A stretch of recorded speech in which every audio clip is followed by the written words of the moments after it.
Баршаңызға сәлем. Бүгінгі бейнемде сізге қартаюға қарсы тері күтімі үшін тиімді картоп маскасының рецептін көрсетемін.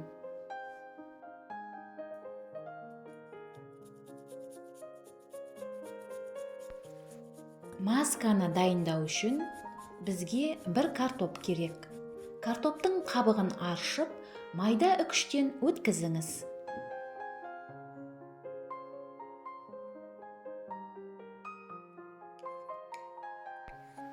Картоп маскасы беттегі ісінуді жеңілдетуге, әжімдерді кетіруге және теріні ылғалдандыруға көмектеседі.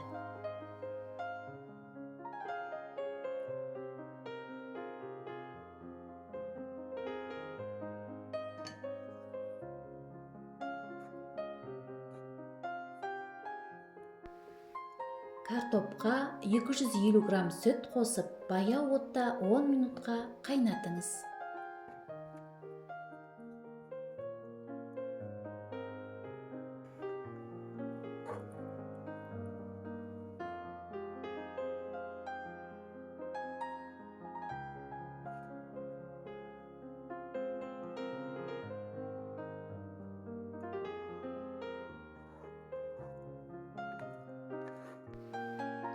Қоспаны блендермен ұнтақтаңыз.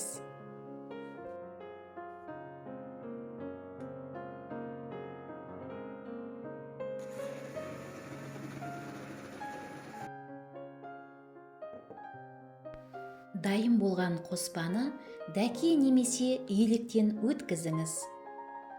Бір ас қасық қарапайым йогурт қосыңыз.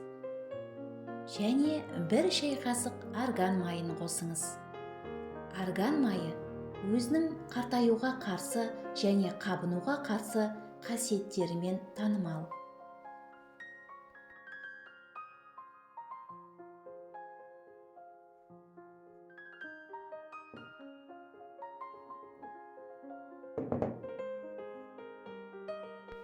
Масканы тазартылған бет пен мойынға жағып, 25 минутқа қалдырыңыз. Содан кейін жылы сумен жуыңыз. Аптасына 2 рет қайталаңыз. Маска ылғалдандыратын және жасартатын әсерге ие. Теріні жарқыратып, керемет тартымды етеді. Достар, жаңа пайдалы видеоларды жіберіп алмау үшін менің арнама жазылыңыз.